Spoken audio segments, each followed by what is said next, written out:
tonight on the edge of a trade war. In the last hour, the U.S. President Donald Trump has reiterated his threat to impose 25% tariffs on Canada. Have a listen to this.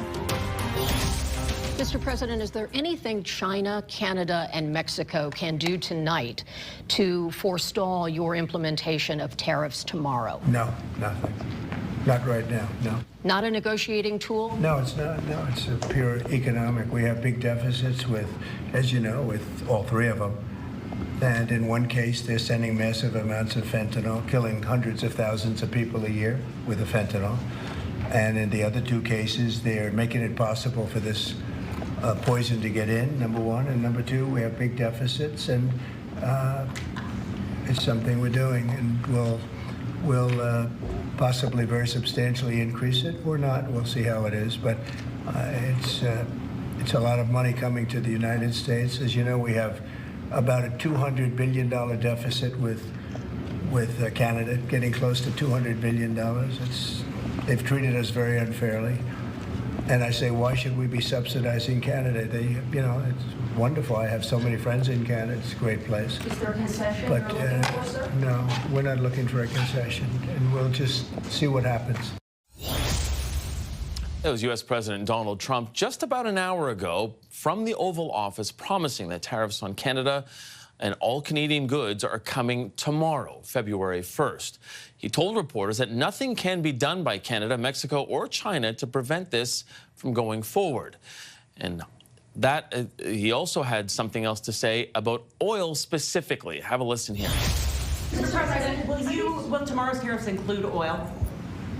What? Will tomorrow's tariffs be inclusive of Canadian crude? I'm probably going to reduce the tariff a little bit on that. We think we're going to bring it down to 10% on the oil. So it's 25% on the Canada side. Earlier today, Prime Minister Justin Trudeau did meet with his Council on Canada-U.S. Relations, vowing to fight back. He is still committed to placing tariffs on Canada starting as early as tomorrow, possibly. Now, we don't know precisely what that could look like, but I do know two things. First, if the president does choose to implement any tariffs against Canada, we're ready with a response. A purposeful, forceful, but reasonable, immediate response. It's not what we want, but if he moves forward, we will also act. We will respond. We won't relent until tariffs are removed, and of course, everything is on the table. Okay, so what's at stake and what can Canada do moving forward? Joining us now to talk more about that, former Conservative Cabinet Minister and interim party leader, Rona Ambrose. She was part of Canada's NAFTA Advisory Council during the first Trump administration.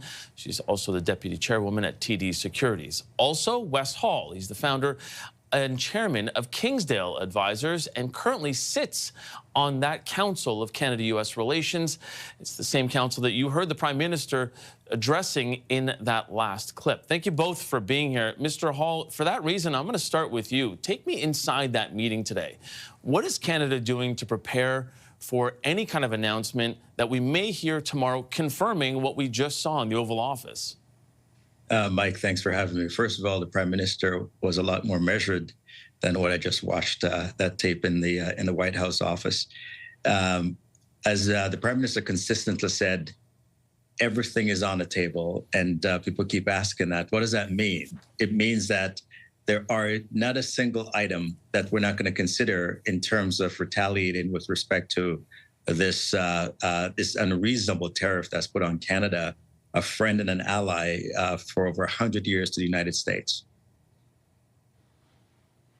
Ms. Ambrose, you were on the last council, and you just heard from Mr. Hall saying everything is on the table. It doesn't seem like every premier is willing to put everything on the table because last time a lot of people said it worked because it was a true Team Canada approach. Do you think that's lacking this time? I think, look, if it is lacking, it falls on the shoulders of the Prime Minister because of if anything, the fiscal policy that this government has had over the last 10 years. I mean, let's step back and reflect on where we're at. First of all, it's great to hear that everything's on the table when Parliament isn't even in session. The people of Canada have elected their representative to sit in the House and address these types of issues. Parliament should be recalled immediately. The fact that we're all discussing these issues and lots of smart people are weighing in is great. But here's a thought. The people that are elected by Canadians should be talking about this in Parliament. There is nothing stopping the Prime Minister from recalling Parliament and having those people that are duly elected by Canadians that represent the will of Canadians discussing one of the biggest economic crises in the last decade. And second to that, there may not be this sense of unity because a lot of this falls on the Prime Minister's shoulders. We have a weakened, vulnerable economy, and that is all on him. It's not on President Trump. So we go into a trade war being one of the most unproductive countries in the OECD, having not addressed these issues when we knew Trump was going to be elected. We knew this at the end of October, definitely the beginning of November. Did we do anything to pivot to make our economy more competitive? No, we did nothing. In fact, we raised capital gains taxes on inventors and entrepreneurs and small business owners, which has been a drain on the economy. We can't attract capital into this country, and we have an issue of productivity and job creation.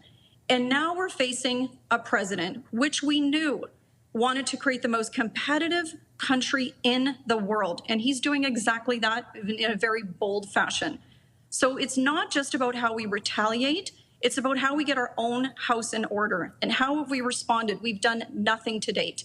I would also say this. Because I'm upset at the way the Prime Minister's run the country does not mean I am pro-Trump or pro his agenda, but I have to ask the Prime Minister, I have not heard him address the issue of fentanyl once.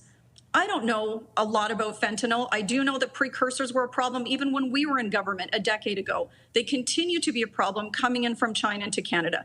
We know that there's been busts of super labs that are created just for export of fentanyl to the United States. So even if the fentanyl issue is a small one, we have not heard the Foreign Minister of Canada, the Prime Minister of Canada, mention anything about this other than to say, we're not Mexico, we're not the problem.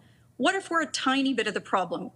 Why can't we at least address the issue? It would just close one of the doors that seems to be open for the president to walk through and attack us on. So I would say on a number of fronts, I don't feel a ton of confidence that I feel like we've been just waiting for this trade war. And now of course, we're going to have to retaliate. We have to walk into this and do as much as possible to retaliate dollar for dollar. But that could also include retaliating on oil and gas, which is a terrible policy idea.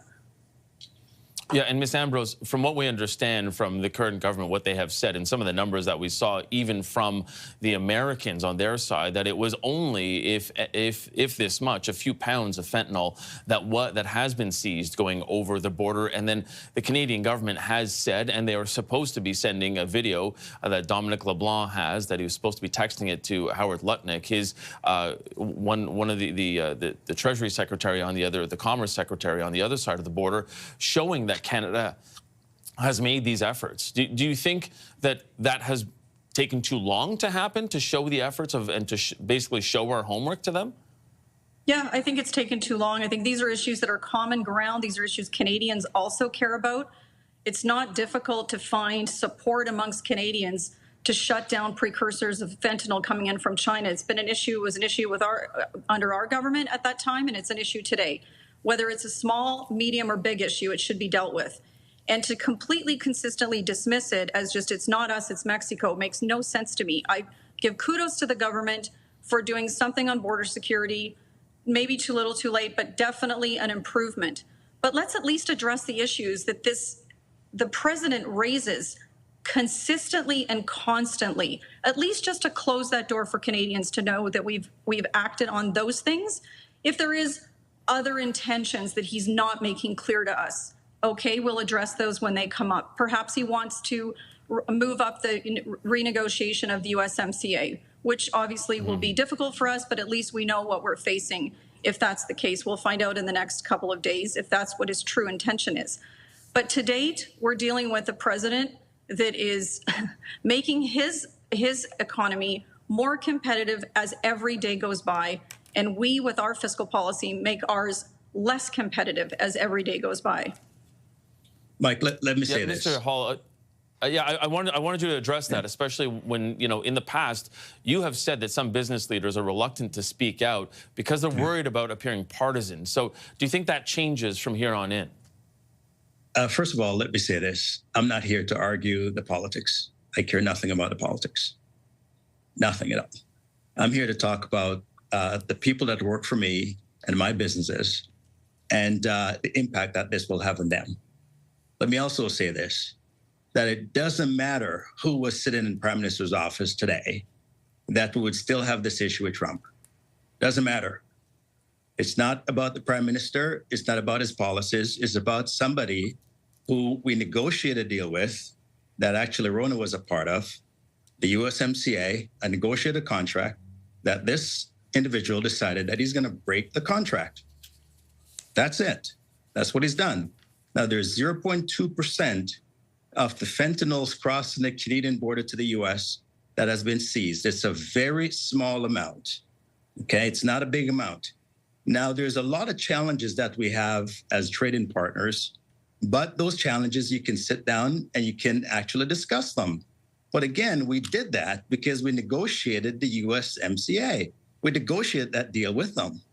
And now he's finding a way around that deal. So let's put the politics aside, okay? Well, trade that's wars fair, or tariffs, but remember, these are not trade issues. These are not Rona, trade I gave you an issues. opportunity Hold on, to Ms. speak. Ambrose. Hold on, Ms. Ambrose. I gave you an Let Mr. Hall opportunity. finish, if you don't mind. The fact of the matter is, tariffs are bad for business on both sides of the border. Bad. It's going to hurt the U.S. and it's going to hurt Canada. It's going to hurt us all. So at the end of the day, let's figure out how we can solve this problem as opposed to pointing blames at the people who are supposedly responsible. It's going to hurt us both, and let's figure out a way to get it done without it causing too much damage for too long a time to both our economies. Of course, Mr. Hall, I Ms. Ambrose, appreciate you can go that. ahead. Of course, we will do what we need to do. But this idea that it doesn't matter who sits in the Prime Minister's office is a red herring to me, because it does make a difference. We have not responded. And to suggest that it is the way it is, and we just find ourselves in this situation, and now we're in a trade war, and it doesn't matter who the Prime Minister is. It does, because not only 2 years ago, but today and going forward, we need to make our economy much more competitive. This nationalistic tendency, this Trumpism, will survive Trump. When he leaves office in 4 years, this sentiment is not going anywhere, whether it's tariffs or it's protectionism or America first. We are going to be facing this indefinitely. So it's not just about retaliating today or until these tariffs are gone, because they may not be gone. There may be some type of tariffs on us indefinitely. We need to create a competitive economy in this country, or we won't survive this, but we won't survive for decades to come. So it does matter who's in the Prime Minister's office, because he has not done anything in the last couple of years to address the uncompetitive nature of our economy. And I don't see him doing that today either. And it makes what we're dealing with today all the worse. I just want to bring Mr. Hall back in here. I mean, as a business person in this country, do you agree with Ms. Ambrose that it isn't as competitive as the United States? Listen, we have challenges in this country. We have interprovincial issues that we have to deal with in Canada. A lot of the problems we have in this country, it's self-inflicted. Yes, some of our policies could be different. The fact of the matter is we are where we are. So we can either look at the problem that we have and say, God, how did we get here and what happened? Or let's figure out solutions to it. And, as a business person, I go through challenges in my business every single day. And I have a job to do as a CEO. I don't worry about how we got there. I worry about how do we get out of it? How do we make it better? How do we make it stronger? So I'm on this council, and my fellow council members are here to figure out how can we make this better for us as Canadians, as a country, by the way. So everything's on the table. That's what we talk about. Everything is on the table. It's not just about fighting terrorists. The fact of the matter is 35% China, Mexico, and Canada account for 35% of the goods that the U.S. Consumers consume. 35%, that's a big number. That is going to be a big hurt on them as well. He's also talking about taking on Europe. So what's the problem with Europe? He's taking on everyone. He's rebalancing the scale. So that's why I said it doesn't matter who's sitting in the Prime Minister's office. He will come after whoever is there, just like he's going after Europe, just like he's going after China, just like he's going after everywhere else, everyone else in the rest of the world. Doesn't matter.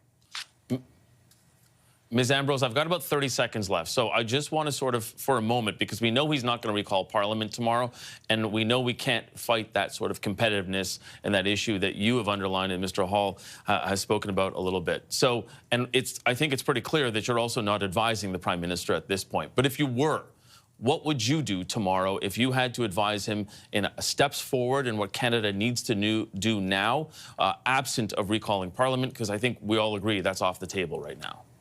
Well, I definitely wouldn't have said today that we're going to delay the capital gains increases. I would have said we're going to cancel this because it's bad for our competitiveness, bad for entrepreneurs, bad for innovators, bad for small businesses. And I would then potentially come out with some other fiscal policy that would at least send some signal to the markets and to the business community that this country is open for business. Then, of course, we need to look at retaliatory measures. But I would not include oil and gas, any sort of tax on Alberta's oil and gas, an export tax into the U.S., which would be a huge mistake because the oil and gas sector is the goose that lays the golden egg every single day of the year in this country. This subsidizes a huge part of our national economy. And if for some reason we made that more expensive for the Americans and they decided to buy their oil and gas from someone else and we cut off that customer when those tariffs drop one day and we get rid of that export tax, we don't have the pipelines because of our anti-energy sentiment in this country for the last 10 years. We don't have the pipelines to sell to other customers the way that we would want to. So we rely on them. We can't cut that off. And the Prime Minister keeps saying everything's on the table, including an export tax on oil and gas. Don't forget that the pipeline, the natural gas that Ontario and Quebec uses comes from a pipeline from Alberta. And because we've never been able to build an east-west pipeline because of anti-energy policies in this country, has to go down to the U.S. and back up to Quebec and Ontario. They're dependent on natural gas from the United States pipelines. So imagine if they decided to cut that off. So I think that's a very risky idea to start throwing around this idea of putting an export tax on Alberta oil and gas. So those are a couple things that I would suggest to the Prime Minister. Okay, unfortunately, we have to leave it there. Rona Ambrose, Wes Hall, thank you so much for joining us and having this conversation with us.